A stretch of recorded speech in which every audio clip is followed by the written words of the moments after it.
The Bland-Allison Act, the coin that divided a nation. 1. The setup.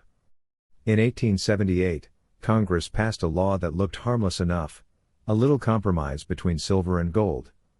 But underneath the polite economics was a bare-knuckle brawl over who defined money itself. So what does that actually mean? It means this wasn't about coins. It was about control of debt, trade, and national power. America had long wrestled with its metallic identity. Gold was the favorite child of bankers, silver, the lifeline for farmers and debtors. Every time the government tried to fix their relationship, 15-1, then 16-1, global markets simply ignored it. One metal vanished, the other flooded in. The Civil War only made things worse. Greenbacks replaced gold, inflation surged, and when the smoke cleared, two Americas emerged, one that owed money and one that owned it. Footnote. This section introduces the economic chaos preceding the Bland-Allison Act and defines the struggle as one over monetary power, not metal. 2. The crime of 73. Then came the quiet betrayal.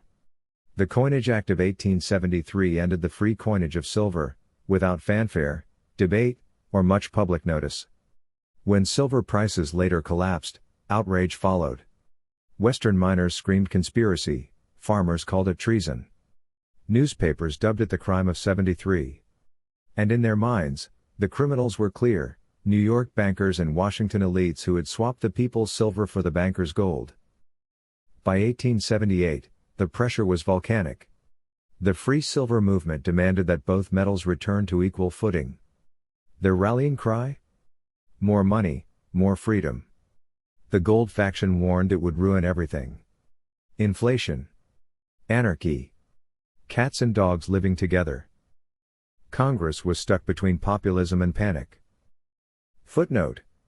This section explains how silver's demonetization in 1873 ignited populist anger and set the stage for the 1878 Compromise. 3. The Compromise.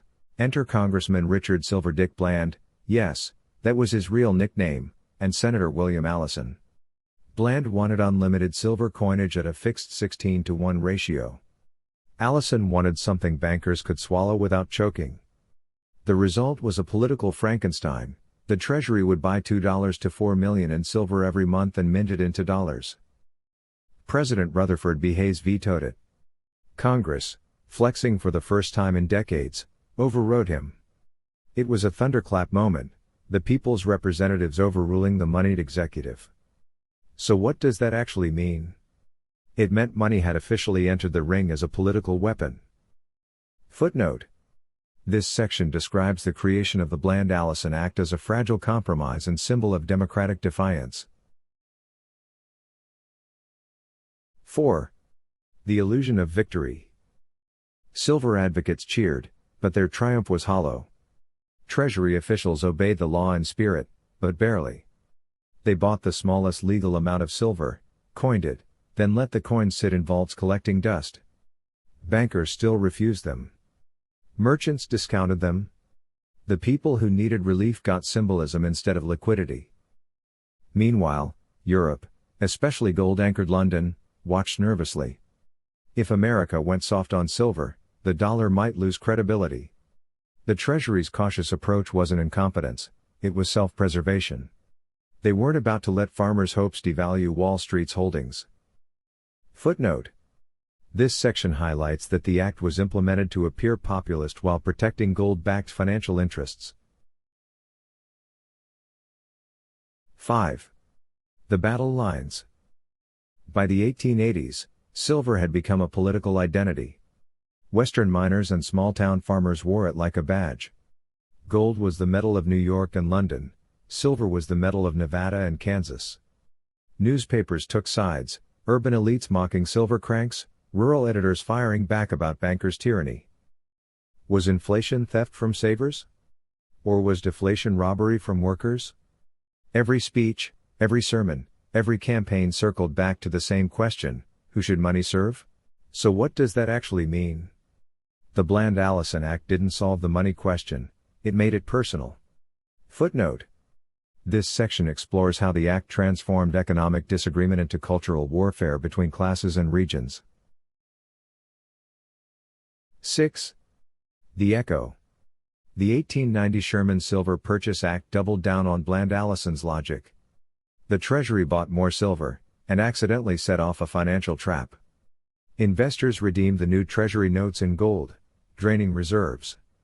When the Panic of 1893 hit, gold vanished, banks collapsed, and silver got the blame. President Cleveland repealed the law. Populists called it betrayal. Then came William Jennings Bryan, thundering, "You shall not crucify mankind upon a cross of gold." His campaign wasn't just about metal, it was about morality. Gold meant control, silver meant hope. Bryan lost, but the idea never died. Footnote. This section shows how Bland-Allison's legacy led directly to the Silver Wars and the populist uprising of the 1890s. 7. The Aftermath. Ironically, gold's victory came not from politics but from geology. Massive new gold discoveries in South Africa and the Yukon saved the gold standard by sheer luck. The 1900 Gold Standard Act sealed the deal. Silver faded from the monetary system, but not from memory. For farmers and miners, silver had been more than a currency, it was a rebellion. A declaration that money should serve the many, not the few. Footnote. This section concludes that silver's defeat solidified gold's dominance but preserved populism's moral legacy. 8. The Modern Mirror. Fast forward a century.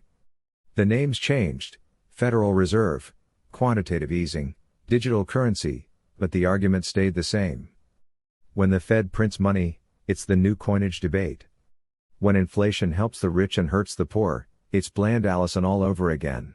Crypto and decentralized finance now play the role of silver, outsider money for people tired of centralized control. Different tools, same tension. So what does that actually mean? History didn't repeat, it uploaded itself. Footnote. This section links the silver controversy to modern debates over central banking, inflation, and cryptocurrency. 9. The Lesson. The Bland-Allison Act didn't fix America's money, it revealed its fault lines. It showed that every reform hides a power struggle, every compromise protects someone's throne. When Congress overrode Hayes's veto, they revived not silver, but the eternal question: who owns the money, those who print it, or those who earn it? That question still decides elections, crashes markets, and shapes empires. Footnote. This section concludes that the Act's real legacy is exposing the link between money and power, a debate that never ends.